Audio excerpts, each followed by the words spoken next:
Olá a todos, sejam bem-vindos.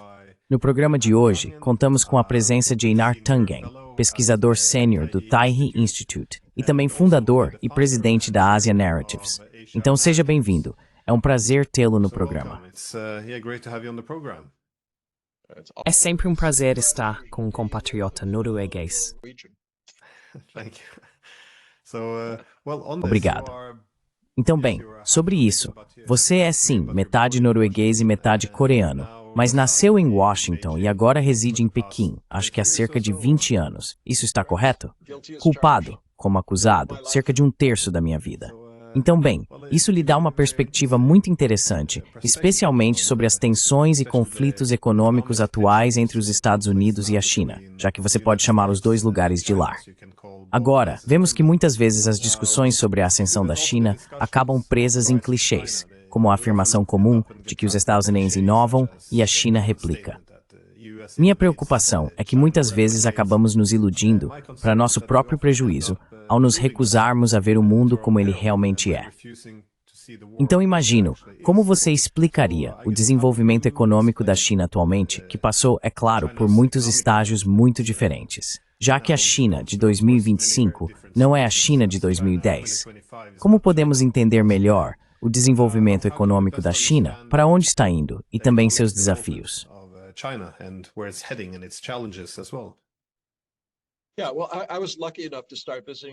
Sim, bem, tive a sorte de começar a visitar a China por volta da época em que a OMC foi fundada, por volta de 2000. Então, basicamente, testemunhei todo esse período. A China já estava se desenvolvendo antes, mas assim que entrou na OMC, ela se expandiu de forma acelerada. De repente, você começou a ver esse ritmo alucinante de crescimento de 2 dígitos, ano após ano. Mas nem sempre foi fácil. Quero dizer, o crescimento econômico foi muito rápido. O crescimento social, nem tanto. Quando você ia às cidades, via trabalhadores migrantes vivendo em condições que você achava terríveis, até ir às cidades natais deles e ver como eles viviam normalmente e o quanto trabalhavam duro.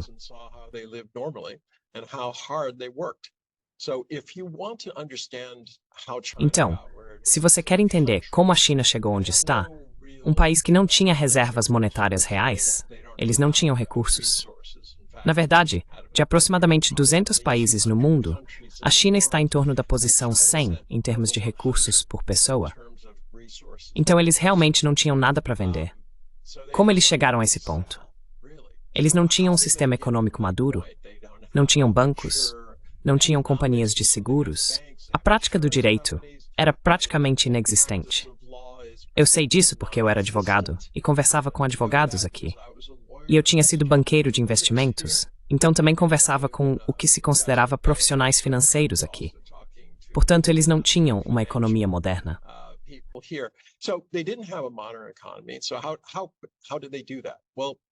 Então, como eles fizeram isso? Bem, muito disso foi puro planejamento. É impressionante o que você pode fazer se tiver um plano. E como diz o clichê, não planejar é planejar o fracasso. Então a China desenvolveu esses planos quinquenais e disse, ok, vamos fazer isso acontecer. Agora, como eles financiaram isso? Muitos dos primeiros projetos foram feitos no modelo construir, operar, transferir. Então eles diziam, precisamos de uma rodovia daqui até lá. Mas era uma rodovia planejada. Não era uma rodovia ligando a propriedade do irmão de alguém, no meio do nada, como muitas vezes acontece nos Estados Unidos. Eu era político lá, então conhecia os bastidores, eu costumava coordenar eleições.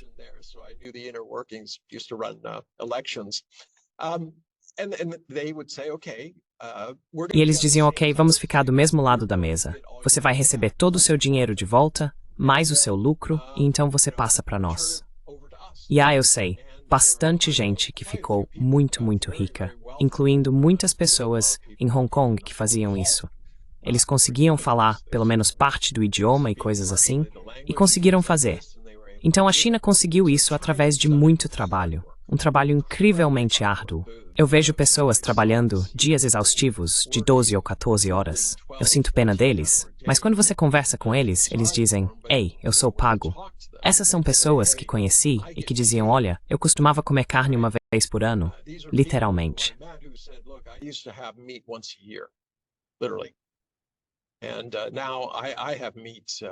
E agora eu como carne 2, 3 vezes por semana.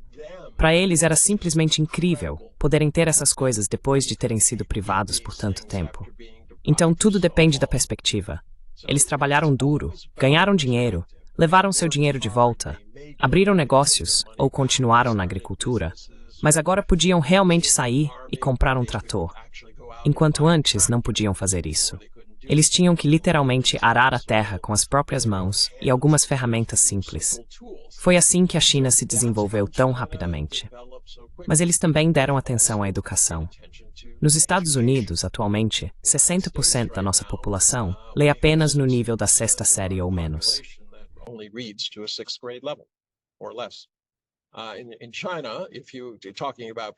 Na China, se você está falando de pessoas com menos de 45 anos, a taxa de alfabetização é de 99%, e em um nível bastante alto. Então, quero dizer, tudo depende do que o seu governo está fazendo para ajudar a sociedade a avançar. Em 1971, os Estados Unidos tinham 61% de sua população classificada como classe média. Hoje, foi feito um estudo em 2024 sobre a renda mediana, em 2023, e descobriram que apenas 40% dos americanos eram realmente classe média. Agora, havia alguns de classe média alta, mas é assustador o quanto houve de mudança em direções opostas. Então isso, de uma forma longa, volta à sua pergunta. O que está acontecendo com os Estados Unidos e a China?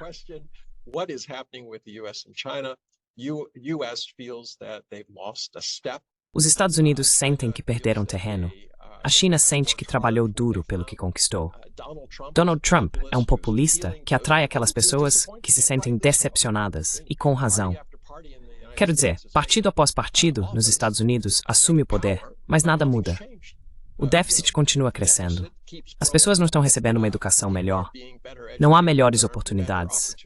Tudo parece ser algum tipo de jogo financeiro falso, onde os ricos fazem apostas em coisas e, se der certo, recebem bônus enormes.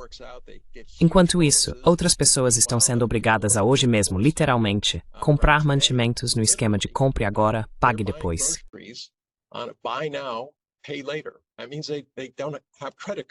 Isso significa que eles não têm acesso a cartão de crédito por algum motivo. Eles perderam ou já atingiram o limite e estão desesperados.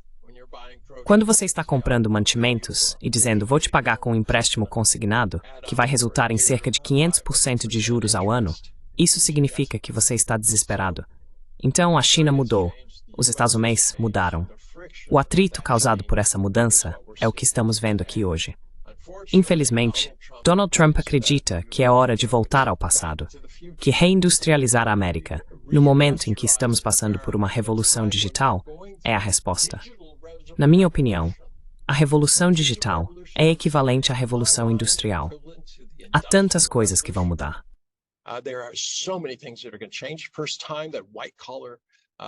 Primeira vez que trabalhadores de colarinho branco vão passar por demissões e mudanças em suas funções. E isso está acontecendo neste exato momento. Donald Trump diz, o futuro é que vamos reindustrializar. Mas na maioria das vezes, a industrialização gera pouco lucro. E se você quer obter grandes lucros, infelizmente, a industrialização não é o caminho. A menos que você esteja lidando com novos materiais, robótica, coisas que estão na interseção entre tecnologia, digitalização, formas de aumentar a produção, produtividade, esse tipo de coisa. Então, de forma um pouco longa, eu estava apenas dizendo que há dois países indo em direções diferentes. Um que planeja e outro que não consegue.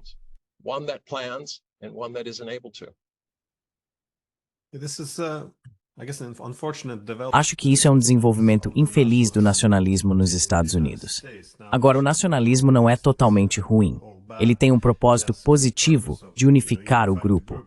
Mas, o que sempre foi meio único no nacionalismo americano é que ele sempre foi muito otimista. Ou seja, muitas vezes o nacionalismo tende a focar em reconhecer quando foi nossa era de ouro, quem atirou de nós e quem são nossos adversários. Mas os Estados Unidos, porque sempre avançaram de força em força, costumavam ter um nacionalismo positivo, assumindo que o amanhã seria melhor do que hoje. Mas agora, é claro, vemos que eles caíram um pouco mais. Acho que na versão europeia, por assim dizer, onde olhamos para trás e dizemos, nós éramos os melhores. O que aconteceu? Os chineses tiraram isso de nós.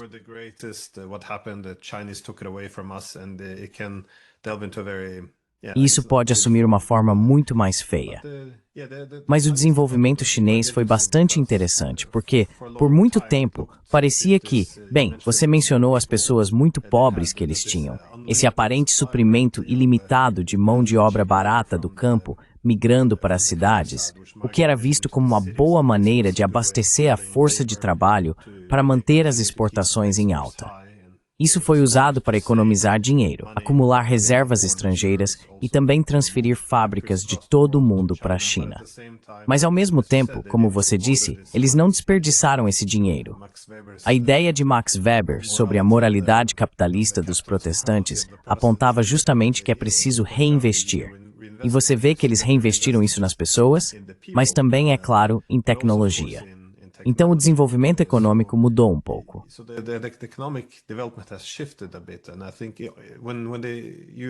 E eu acho que quando os Estados Unidos tentam prejudicar parte da economia da China agora, parece que essa era uma tática que poderia ter sido usada nos anos 90, mas não algo que você gostaria de fazer hoje em dia. É tarde demais, por assim dizer, para enfraquecê-los. Mas enfim, isso me leva à minha pergunta, que é: como você disse, se você quer se industrializar hoje, precisa levar em conta o que alguns chamam de quarta revolução industrial, em que as tecnologias digitais estão dominando muitos dos processos do mundo físico, incluindo a manufatura. É por isso que países como o Vietnã vão enfrentar alguns desafios atualmente. Mas você acha que os esforços americanos para prejudicar a economia chinesa podem acabar se voltando contra eles? Ou isso só vai aumentar a determinação da China em criar ainda mais autonomia? Para onde você acha que essa guerra econômica está indo?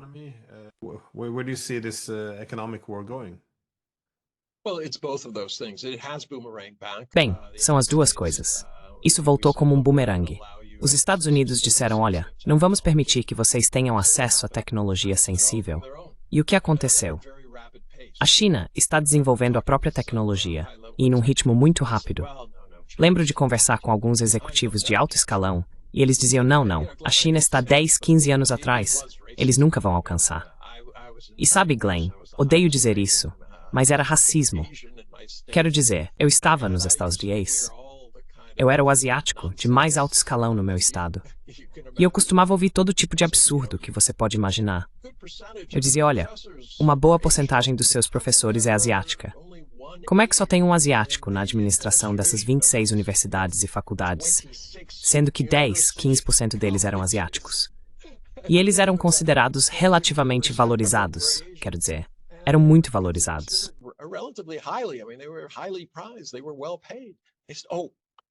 Eles eram bem pagos. Eles diziam, eles não querem estar numa posição de autoridade, eles nunca pedem nada. Eu dizia, bem, já passou pela sua cabeça que, do ponto de vista deles, sempre se trata de mostrar sua competência, demonstrá-la, ser humilde e deixar que os outros reconheçam isso? Bem, eles olhavam para mim e diziam, não sei, acho que não. Eles não são como você. Sabe, esse tipo de coisa. E sabe, eram meio que elogios indiretos e coisas assim. Então sim, quero dizer, nos Estados Unidos não são só os asiáticos. Os Estados Unidos têm sido, veja o que fizeram, como classificam qualquer pessoa da América do Sul. Um estado vizinho, o México. Todos são traficantes de drogas e estupradores e coisas assim. E o homem que diz isso é o presidente dos Estados Unidos. E não houve consequências para ele. Ele foi eleito 2 vezes.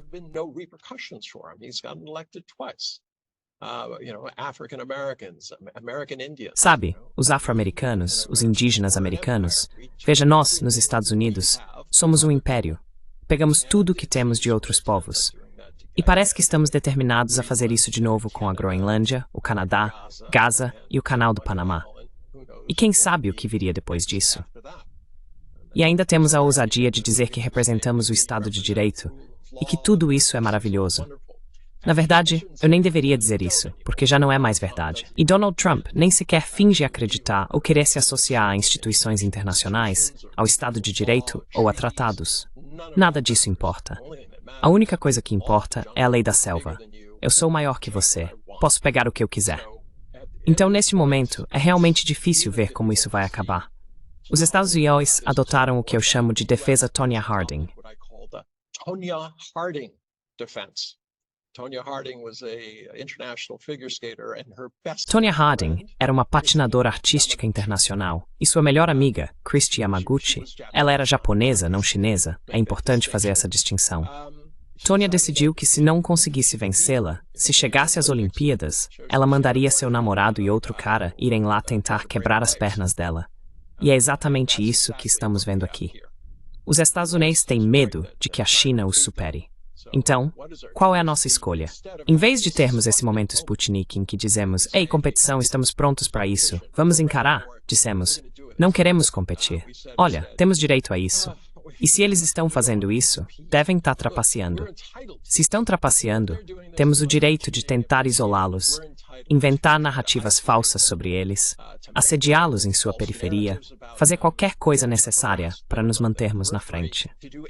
As pessoas sabem perceber que o sistema osteitmo os mis ou Gresham Mundo, depois dos assis e chefe, é dos ciências.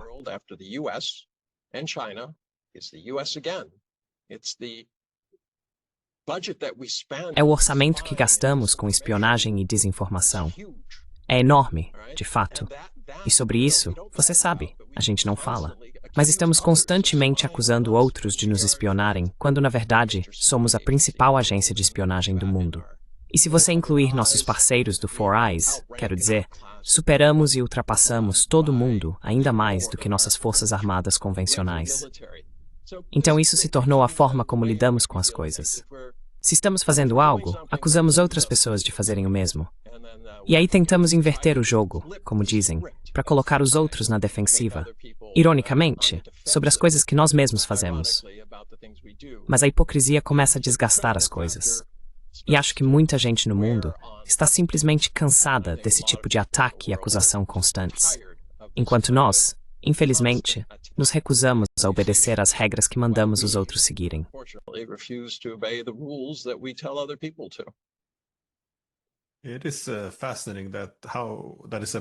É fascinante que exista um orçamento de bilhões de dólares para influenciar a cobertura da mídia sobre a China.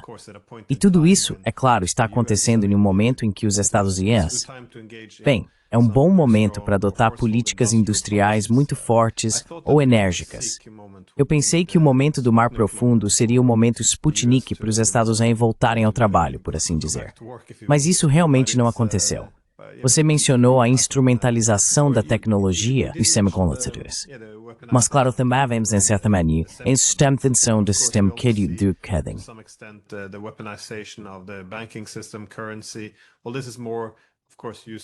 Bem, isso é mais claro, usado contra os russos, enquanto a instrumentalização do fornecimento de tecnologia é usada contra os chineses. Mas até que ponto você vê os chineses se protegendo contra a instrumentalização do sistema bancário e da moeda? Porque os chineses, com quem conversei, tinham a sensação de que, depois que os fundos soberanos da Rússia foram confiscados, eles seriam os próximos na linha. Você sabe até que ponto isso é uma preocupação real e o que a China fez para se proteger contra isso?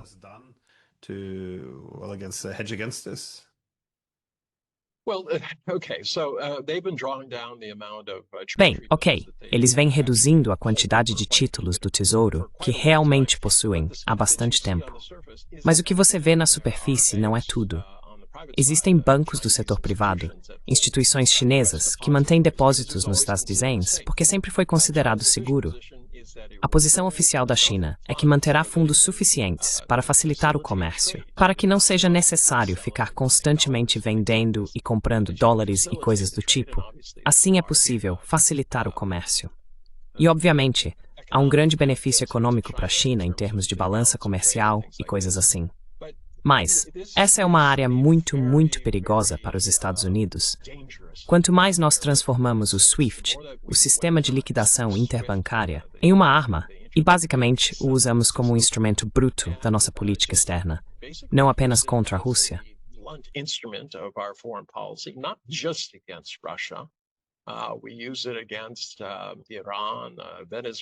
Nós usamos isso contra o Irã, Venezuela, Coreia do Norte, e é bastante provável que será usado contra a China. Mas isso levanta um dilema. Os Estados Unidos, se você olhar para o mundo há 20 anos, digamos 30 anos atrás, e observar os países que tinham relações comerciais primárias com os Estados Unidos, você veria tudo azul, se azul fosse a cor.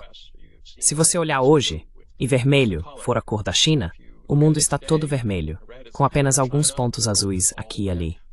Então, a China tem feito swaps cambiais, eles estão se preparando para isso. Eles compraram muito ouro. Mas também fizeram algo que eu acho muito inteligente. Há alguns meses, eles emitiram títulos na Arábia Saudita. Os títulos eram lastreados por títulos do Tesouro dos Estados Unidos que eles possuíam.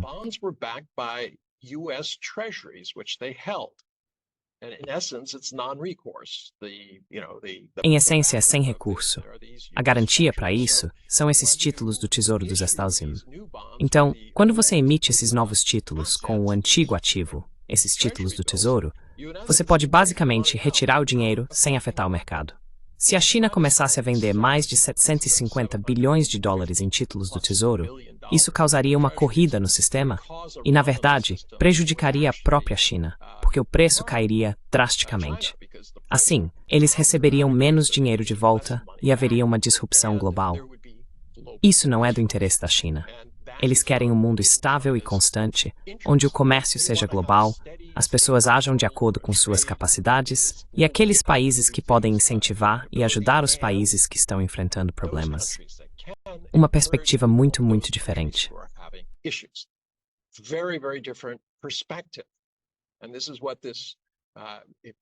E é isso que acontece. Na China, é comum dizer mundo multipolar como se fosse algo bom. Pode ser algo bom se houver entendimentos e acordos básicos de que os países precisam de segurança, de um caminho para o desenvolvimento, de serem respeitados. Mas, se isso se transformar na lei da selva, multipolaridade simplesmente significa caos. Significa um sistema de senhores da guerra entre países. A China está muito, muito ciente disso e está tentando promover a ideia de que podemos crescer juntos ou morrer sozinhos, e que haverá impactos severos se não nos entendermos. Então a China está promovendo essa visão. Os Estados Unidos disseram, vejam, não há o suficiente para todos. É um jogo de soma zero. Somos maiores que vocês. Vamos pegar o seu dinheiro do lanche e vocês ainda vão nos agradecer.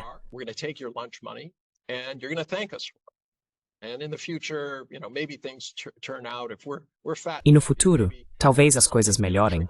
Se estivermos gordos e felizes, talvez algo acabe chegando até você. Não sei se isso funcionou. Isso era algo que o Ronald Reagan costumava defender. Eu realmente não acredito nisso. Ele não era meu herói, mas era interessante. Ele foi quem... Você sabia que foi ele quem falou sobre essa cidade brilhante sobre a colina? Você lembra disso? Certo. Bem, o interessante é que antes disso, você tinha alguém como Richard Nixon. E claro, tinha o secretário de Estado dele, Henry Kissinger. Henry foi responsável por matar presidentes sul-americanos devidamente eleitos, por tentar matar Castro, Baía dos Porcos, tudo aquilo. E depois você vai para o Sudeste Asiático e as coisas que eles fizeram na África.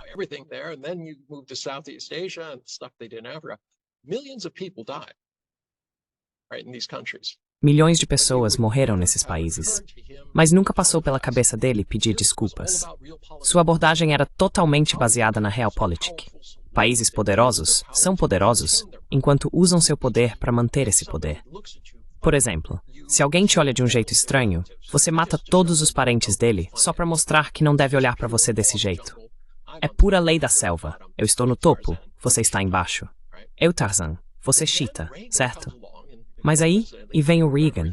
E coincidentemente, lembre-se, o gabinete dele ainda detém o recorde de maior número de secretários indiciados e condenados. E diz, os Estados Unidos são essa cidade brilhante no topo da colina. Bem, qual é a imagem aí? Essa luz está vindo de algum lugar.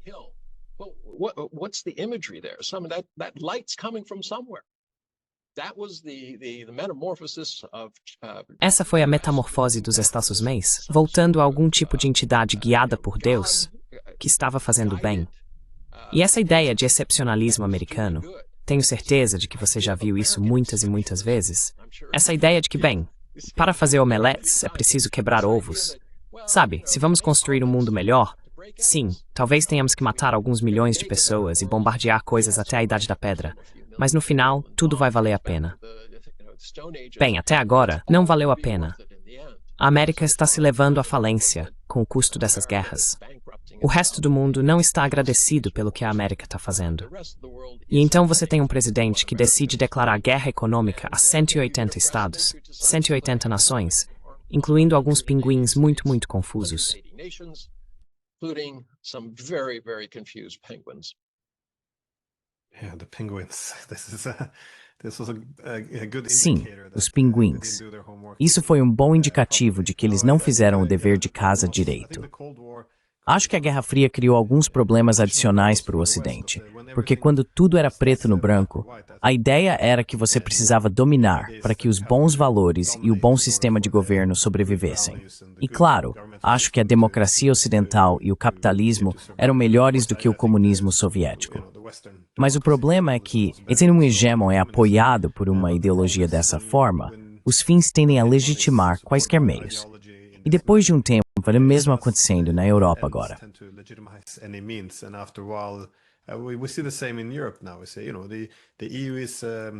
Dizemos que a UE é uma instituição democrática, então todos os nossos estados vizinhos devem olhar para a UE em vez de Moscou em busca de liderança. E para esse fim, a democracia pode se tornar um problema se as pessoas votarem do jeito errado. De repente, toda a intenção por trás do hegemon é invertida novamente. John Hertz escreveu sobre isso no início dos anos 1950, que países que são liberal-democráticos internamente muitas vezes exigem sistemas internacionais onde dominam, porque não podem permitir que os bons valores sejam minados pela maioria. Portanto, é um fenômeno comum. Precisamos proteger a democracia de pessoas que votarão da maneira errada. Bem, sim, é isso que você vê agora quando ideias liberais e democracia entram em conflito. Mas bem, você mencionou o SWIFT, que os chineses estavam preocupados que isso pudesse ser usado como arma contra eles também. Os chineses criaram os CIPs, é 14 ou 15, mas isso tem enormes implicações, não é? Porque com o SWIFT, quando você tem uma visão geral de todas as transações bancárias realizadas, isso permite muitas sanções extraterritoriais. Se os Estados Unidos têm alguma legislação doméstica, outros países têm que segui-la. Mas também, os americanos tinham muita informação. Todo mundo estava negociando com todo mundo. Se você olhar para um setor onde precisamos de previsibilidade, como na agricultura e tudo mais, essa é uma informação muito valiosa de se ter. Mas até que ponto os estados estão arcando com os custos de perder o controle sobre esse elemento-chave, eu diria? Esse é o assumiu.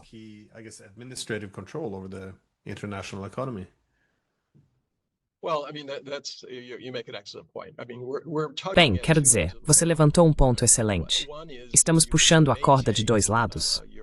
Um é que você mantém sua economia dolarizada, e isso permite financiar sua crescente pilha de dívidas a taxas muito, muito baixas.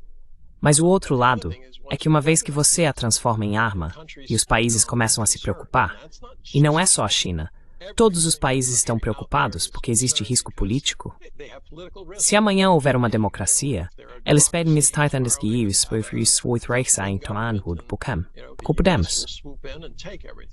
Essa será a base do sistema saio e o inatácio a mangação.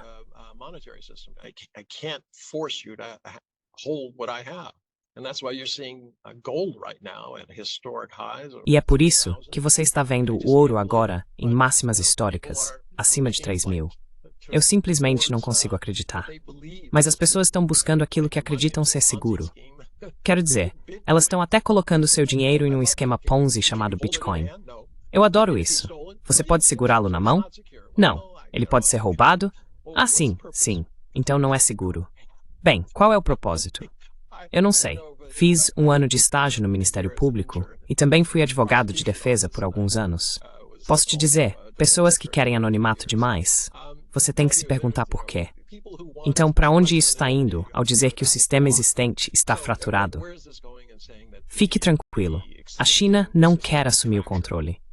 Be assured, China does not want to take over. They do not want the yuan to be the new dollar. Eles não querem que o yuan se torne o novo dólar. E há razões para isso. Eles já viram o que acontece. São um país exportador. Quando você começa a ser a moeda de reserva do mundo, o valor da sua moeda começa a subir, o que é ótimo se você está tentando administrar uma pilha de dívidas e manter suas taxas de juros baixas. Mas a China não está nessa situação. Eles querem continuar comercializando, então não querem os efeitos que acontecem quando você se torna a moeda de reserva. Em vez disso, eles estão buscando opções de moedas multipolares, e isso vai levar tempo.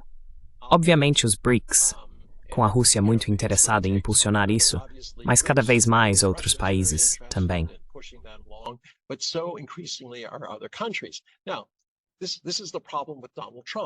Agora, esse é o problema com Donald Trump. Ele diz que quer manter a hegemonia americana.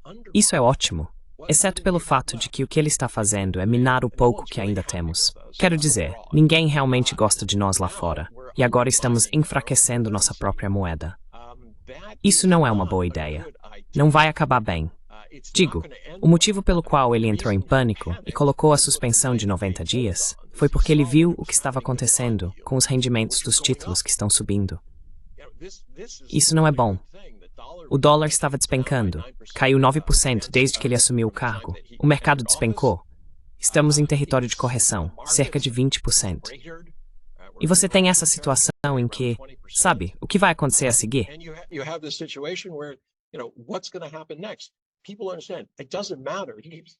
As pessoas entendem. Não importa. Ele continua dizendo, bem, se o Powell simplesmente baixasse as taxas, o chefe do Fed, tudo ficaria bem. Não, não ficaria. E posso te dizer, títulos eram uma das minhas especialidades. Títulos têm a ver com risco, certo? Se os Estados Unidos, se o valor monetário do dólar está caindo, isso significa que se eu investir $100, e seja qual for a taxa de juros, se eu só espero receber $80 de volta, eu preciso de juros suficientes para cobrir esses $20 que perdi, mais o que eu considero um lucro apropriado. Então, você vai começar a ver as taxas dos títulos realmente dispararem. E é aí que ele de repente teve uma dose de realidade. Mas a questão é, como ele recua de uma forma que salve as aparências, onde ele possa dizer, eu estava planejando fazer isso o tempo todo.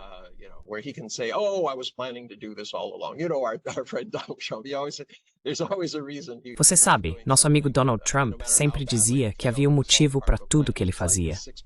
E não importava o quanto desse errado, tudo fazia parte de um plano, assim como as 6 falências dele com os cassinos em Atlantic City. Então a China deixou algumas pistas. O que eles fizeram foi, algumas semanas atrás, publicar um livro branco com 6 pontos. Tenho certeza de que você viu. E um dos pontos, eles falaram sobre o acordo da fase 1, como ele funcionou, e sabe, como deveria ter sido feito. Bem, claramente isso foi um sinal para Washington. A saída honrosa dessa situação é um acordo de fase 2. E a questão é, por que a China pressionaria por isso? Bem, muito simplesmente, porque se tudo desandar, não se trata de, os Estados Unidos estão sofrendo. Que ótimo!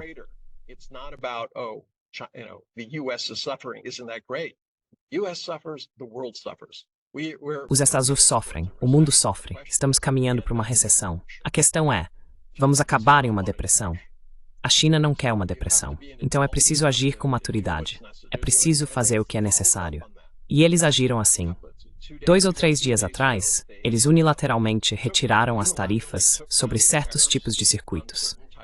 E isso foi um sinal para Washington dizendo, ok, vamos dar o primeiro passo. Agora façam algo recíproco. Depois faremos algo. Depois vocês fazem algo. Vamos chegar a um ponto em que possamos sentar racionalmente, sem que vocês estejam apontando uma arma para nossa cabeça, e possamos descobrir como fazer esse acordo da fase 2. Vocês declaram vitória, era isso que queriam o tempo todo, e a China pode dizer, bem, fizemos um sacrifício pelo bem maior.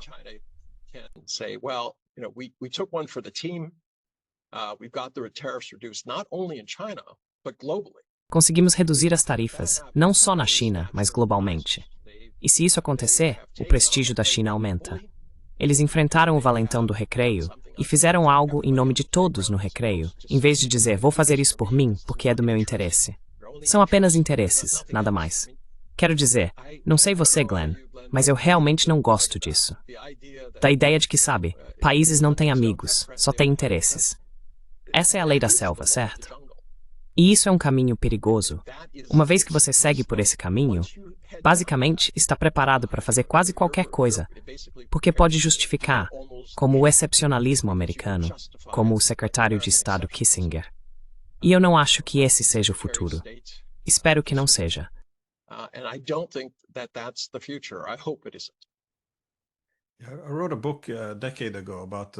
Escrevi um livro há uma década sobre a parceria geoeconômica emergente entre China e Rússia.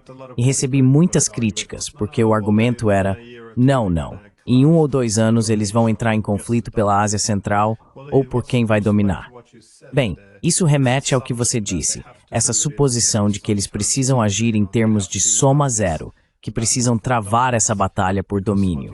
Mas o que realmente aconteceu foi o reconhecimento de que havia soluções de soma positiva melhores. Ou seja, os chineses também perceberam.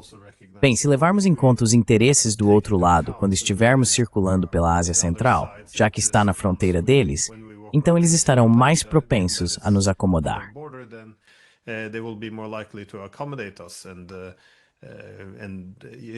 Nenhuma dessas expectativas se concretizou como previsto. Em vez disso, eles evitaram essa luta por domínio. Em Washington, existe essa suposição de que estamos em uma nova Guerra Fria. Um vai fracassar, o outro vai levar o prêmio e se tornar dominante. Mas já não existe um caminho claro para a hegemonia. Existem muitos poderes grandes, e nem sempre é do interesse de alguém ter esse impulso de soma zero tão forte. Na verdade, o que está extremamente por muitas vezes é lado a lado com uma China muito mais poderosa. É um fato de que os chineses não exigem que acontece, por exemplo, na Ásia Central.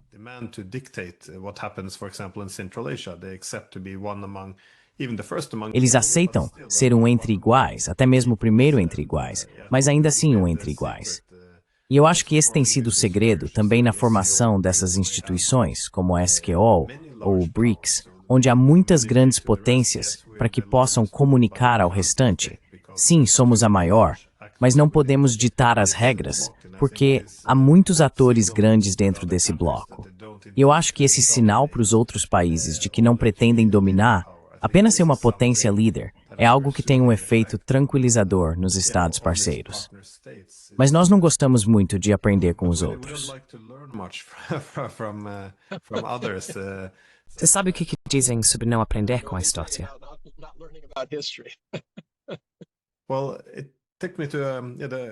Bem, isso me leva ao último ponto sobre a guerra econômica, porque muitas vezes isso envolve semicondutores, o sistema bancário.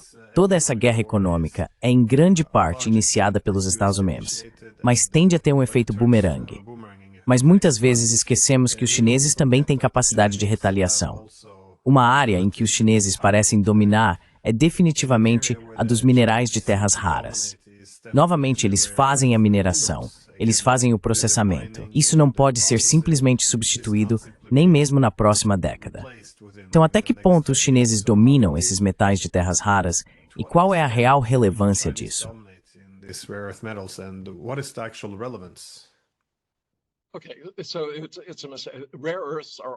Certo. Então as terras raras são encontradas em todo o mundo.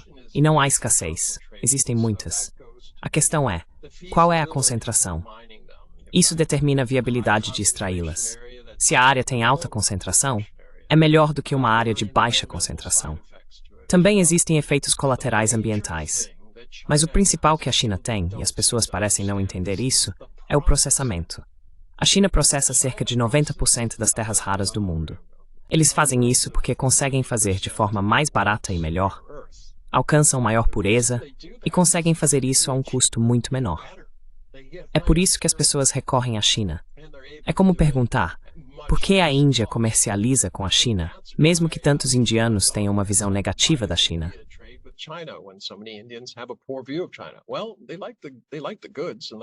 Bem, eles gostam dos produtos e do preço, certo? É um sistema de mercado. Então é aí que a China está. Conversei com pessoas do setor de terras raras fora da China e perguntei, onde está a China? Eles disseram que está de 10 a 15 anos à nossa frente, em termos de processamento. Eles já têm as minas existentes, então conseguem fazer isso. No momento, estamos em uma situação difícil. Podemos falar sobre desenvolver minas e a logística para fazer isso acontecer. Mas o que fazemos nos próximos 2 anos? Tudo fica em espera. Agora, a China está meio que reprimindo a Coreia do Sul, que estava servindo de intermediária. O consumo de terras raras aumentou 103% em um ano. Deixe-me tentar entender isso. Então, Let me figure that one out. So, you can clearly see that they were trying to profit as você pode ver claramente que eles estavam tentando lucrar. Como você sabe, com a Rússia, há muitos países que estão importando petróleo e, de repente, também estão exportando muito petróleo. E a Índia é a principal entre eles. A ironia é que os europeus estão comprando petróleo da Índia, que na verdade vem da Rússia, e fingindo de alguma forma que isso faz sentido. Não faz sentido algum. Mas isso volta ao seu ponto. Ideologia. Quando você acha que tem todas as respostas e que todos os outros são apenas estúpidos, a menos que sigam as suas ideias, você inevitavelmente vai encontrar um problema. As pessoas não puderam ser rotuladas ao longo da história registrada. Tivemos grupos como Genghis Khan, que conquistou pela força, os romanos que diziam, bem, logicamente todos querem o que temos, nós damos água encanada, estradas, coisas assim.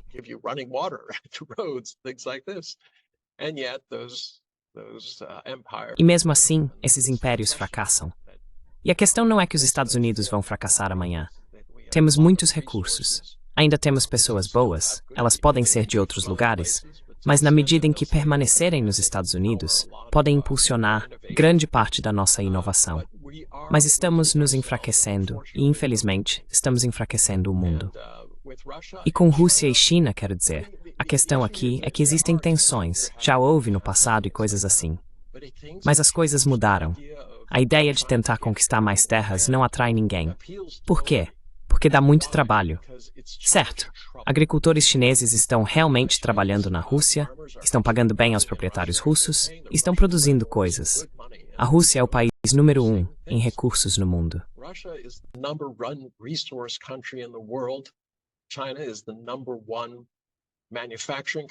A China é o principal país manufatureiro do mundo.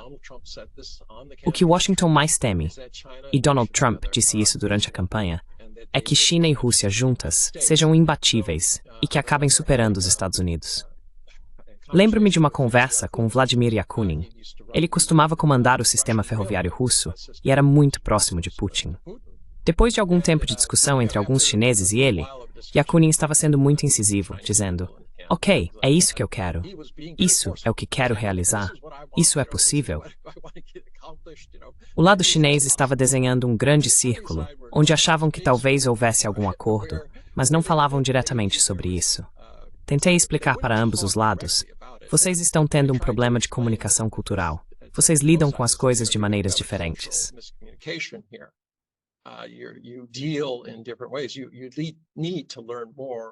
Vocês precisam aprender mais uns sobre os outros. Não só a língua, mas também a forma como abordam as coisas, como as enxergam. Quando você entende como outra pessoa vê as coisas, quero dizer, essa é a primeira regra dos negócios. Se eu quero ter sucesso, preciso entender meu cliente, certo? Preciso entender meus fornecedores. Preciso entender tudo sobre o meu negócio para eliminar riscos. E a mesma coisa para a China e a Rússia. Eles precisam aprender mais um sobre o outro, apesar de terem essa longa história, uma fronteira compartilhada e tudo mais. Mas a Rússia e a China entendem isso. A Rússia busca segurança. Eles tiveram a segurança garantida quando a União Soviética colapsou. Eles disseram, nem um centímetro nas áreas da antiga União Soviética, eles iriam avançar. E isso foi dito por Howard Baker. Ele era um peso pesado.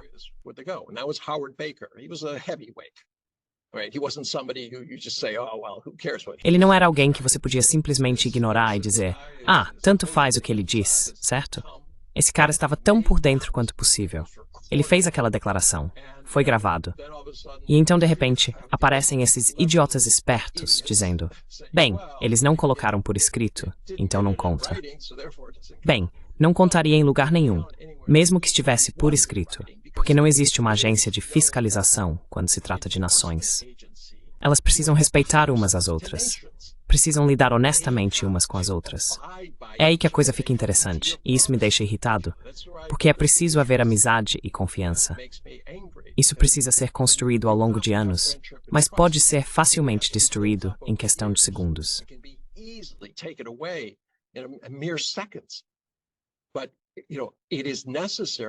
Mas é necessário evitar conflitos por meio do entendimento e da criação dessas coisas. Então a China entende que a Rússia precisa de segurança. Quando eles entraram na Ucrânia, aquilo foi a gota d'água. Não havia dúvida para ninguém. Ninguém no Ocidente tinha qualquer ambiguidade sobre isso. Quero dizer, todo mundo, Mearsheimer, todo estadista por aí, disse: se vocês entrarem na Ucrânia, a Rússia vai lutar contra vocês. Eles vão revidar, porque vocês violaram todas as promessas que já fizeram. Eles não têm motivo para acreditar que vocês não vão colocar mísseis, que ficam a 5 minutos de Moscou, lá. Quero dizer, nós quase começamos uma guerra nuclear porque iam colocar mísseis nucleares em Cuba.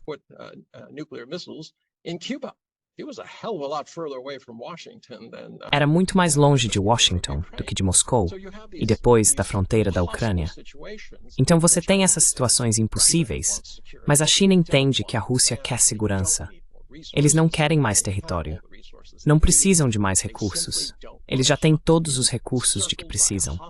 Eles simplesmente não querem ser cercados por uma entidade hostil, os Estados Unidos, que tem a intenção de garantir que eles não cresçam. E a China compartilha da mesma preocupação. Eu vejo tudo o que os Estados Unidos fazem com suas narrativas falsas sobre Xinjiang, Tibete, Hong Kong e Taiwan, toda a interferência que existe. E eles sabem que isso está sendo usado apenas para tentar tirar a China do seu processo de desenvolvimento. Então sim, os Estados Unidos são um ator desonesto e pouco confiável. E não digo isso levianamente. Mas quando você olha para as evidências, não sei o que mais poderia dizer. Eles iniciam guerras unilateralmente? Sim. Does it start wars unilaterally? Yes. Does it break treaties that it entered? Yes, multiple times. Ela quebra tratados que assinou? Sim, várias vezes. Ela mina instituições internacionais como a OMC, o TPI. Quero dizer, a lista continua. Ela se retira de tratados que têm implicações e importância globais, como o Protocolo de Kyoto e o Acordo de Paris sobre o Clima. Sim. Ela declara unilateralmente que vai tomar territórios de outros países, violando a soberania? Sim. Então não sei como você pode não classificar os Estados Unidos como uma nação fora da lei. Não surpreende que outros países estejam reagindo a isso. O que eles veem é apenas um egoísmo desenfreado. Eu em primeiro lugar, América em primeiro lugar. Não me importo com o que acontece com você. Você deveria estar feliz por me apoiar. Isso é ridículo. É algo que eu esperaria de um valentão de 11 anos no recreio. Infelizmente, esse valentão de 11 anos, chamado Donald Trump, tem o mesmo entendimento de economia que esse garoto de 11 anos.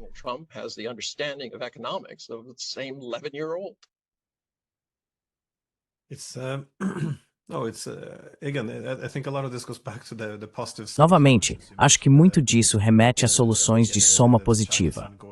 Você mencionou que os chineses não estão buscando nenhuma terra na Rússia. Mas por muito tempo, isso foi uma preocupação, porque após as guerras do ópio, quando a China estava fragilizada, os russos também tomaram bastante território chinês, incluindo a costa do Pacífico. Isso até criou 2 regiões sem acesso ao mar no nordeste da China, que se desenvolveram mais lentamente do que as outras.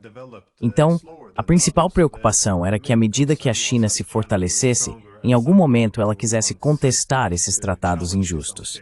Mas, em vez disso, vimos que eles chegaram a mais acordos econômicos.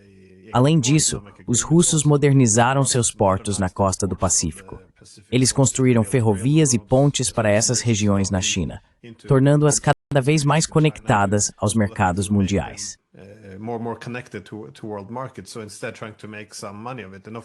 Então, em vez disso, eles estão tentando ganhar algum dinheiro com isso. E claro, o objetivo mais amplo é fazer com que Rússia e China se tornem grandes aliadas tanto na economia quanto na política. E isso funcionou em grande medida. Você mencionou Vladimir Yakunin. Sim, ele subiu na hierarquia junto com Putin. Ele foi CEO das ferrovias russas. Eu o conheço, trabalhei ou fiz apresentações algumas vezes no think tank dele, e ele até escreveu um endosso para o meu livro sobre política das grandes potências na quarta revolução industrial. Então ele é um cara muito inteligente, mas também está muito focado em aproximar cada vez mais a Rússia da China. É realmente fascinante. Sim, O mundo é pequeno também. With China, so it's quite fascinating. And a small world as well. I think often Mas acho que muitas vezes deixamos de enxergar essas soluções porque na Europa tudo é ou pró isso ou pró aquilo. E eu costumo dizer que sou muito pró-Ucrânia. Por isso sempre afirmei que se você ameaçar a expansão da OTAN, a Rússia vai destruí-la. Mas é muito difícil porque dizem, bem, se você é pró-Ucrânia, então tem que ser pró-expansão da OTAN. Mas todo o argumento é que você não aumenta a sua segurança ignorando a segurança dos seus oponentes. Não faz sentido. Minha última pergunta é, se os conflitos econômicos entre China e Estados Unidos se tornassem militarizados, você vê a possibilidade disso levar a uma guerra por causa de Taiwan? Ou acha que a acusação de genocídio em Xinjiang vai levar a algum lugar? Ou isso já está perdendo força?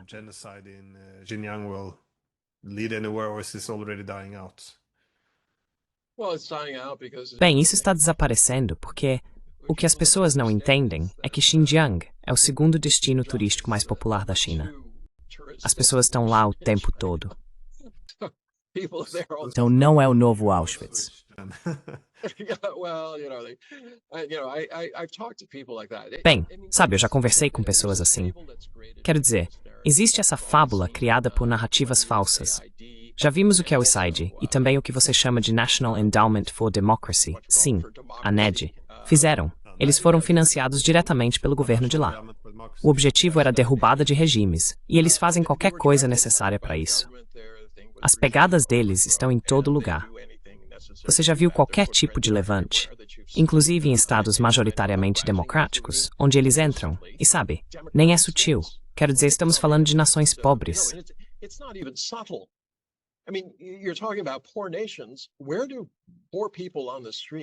De onde as pessoas pobres nas ruas conseguem dinheiro para placas brilhantes que são feitas e impressas profissionalmente, todas parecendo iguais? Quero dizer, elas não têm dinheiro suficiente. Estão revoltadas porque não têm empregos e dinheiro, mas mesmo assim têm essas camisetas e cartazes recém-impressos e todo tipo de coisa. Elas têm dinheiro para organização, rádios e formas de reunir as coisas. Então você tem as narrativas falsas que estão sendo divulgadas pela imprensa. Eu conheço muitas pessoas da imprensa. Ao longo dos anos, fui membro da, como se chama, Associação de Jornalistas daqui. É mundial, e a maioria das pessoas vem sabendo o que é a China.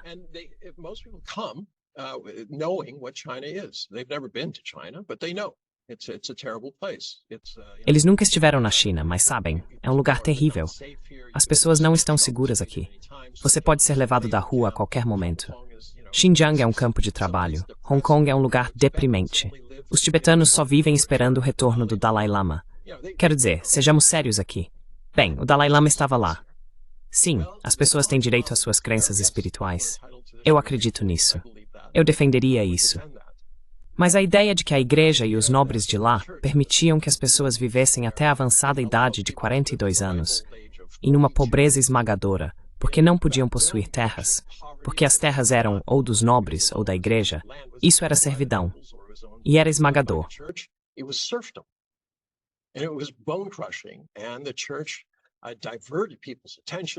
E a igreja desviava a atenção das pessoas dizendo: não se preocupe com esta vida e com o quão horrível ela é. Você vai renascer e será melhor. Bem, eu não sei se isso é verdade ou não, mas parecia muito com o triunvirato do exército, igreja e nobreza na Idade das Trevas, quando pregavam a mesma coisa para manter os servos subjugados, negando-lhes até mesmo o básico, para que tivessem vidas curtas e brutais. Eu não acho que ninguém, e eu sei, conversei bastante com pessoas do Tibete. Diga, você sente saudade daqueles dias? Claro que não, mas eles ainda têm crenças espirituais. Eles ainda precisam ser respeitados. Mas esse tipo de coisa eles não comentam.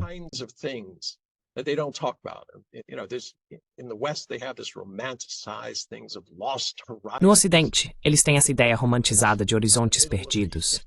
Acham que no meio do Planalto tibetano existe um vale onde tudo é exuberante, verde, e as pessoas vivem até os 100 anos. Isso nunca aconteceu.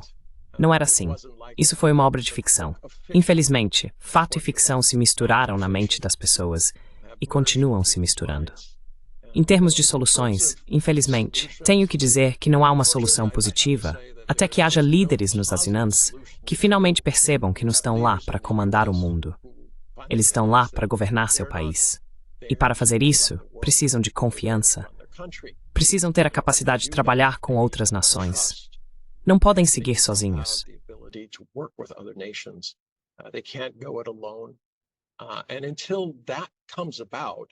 E até que isso aconteça, acho que é quase impossível. Você não pode lidar com uma nação desonesta. Você pode tentar adiá-los. Pode tentar ganhar tempo, como a China está tentando fazer. Esperar pelo próximo movimento. Adotar uma visão de longo prazo. Mas se isso continuar, sim, pode haver uma guerra. Não seria uma guerra que alguém desejasse, assim como a Primeira Guerra Mundial. Seria uma guerra que começaria por reações em cadeia, devido a erros e pessoas simplesmente escalando a situação. E essa é minha maior preocupação, especialmente agora. Essa é uma das razões pelas quais acredito que Pequim está tão preocupada com o que está acontecendo em Washington. A última carta que Washington tem é a carta militar.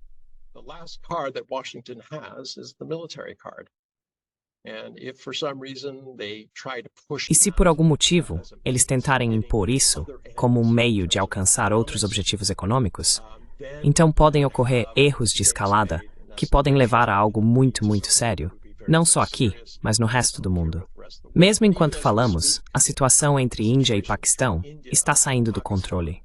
Em vez de perder tempo, o mundo deveria estar prestando muita atenção a isso. Deveria haver uma investigação independente. A Rússia deveria estar lá. A China deveria estar lá. Os Estados Unidos deveriam estar lá. Índia, Paquistão, provavelmente a Turquia, e talvez alguém dos BRICS, o Brasil, vistos como atores que não têm um propósito político, para estabelecer quais foram os fatos por trás desse ataque terrorista hediondo.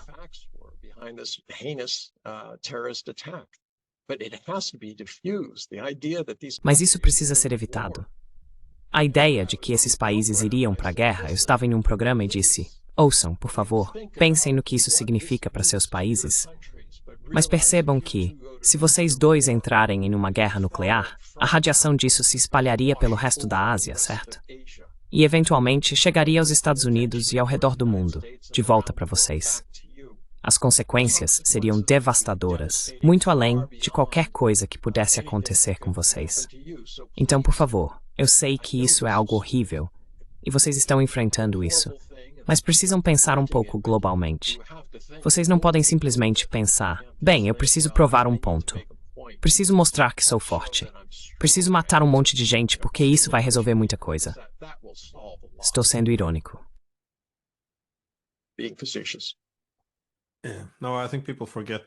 Sim, não. Acho que as pessoas esquecem que com armas nucleares, a própria guerra se torna o principal inimigo, em vez de pensar em como marcar alguns pontos de soma zero. De qualquer forma, Einar Tangen, muito obrigado por ser tão generoso com seu tempo. Me sinto um pouco mais sábio agora, então obrigado novamente. É sempre um prazer e uma honra participar do seu programa, Glenn. Eu realmente aprecio seu trabalho e tudo de melhor para você. Adiavamente.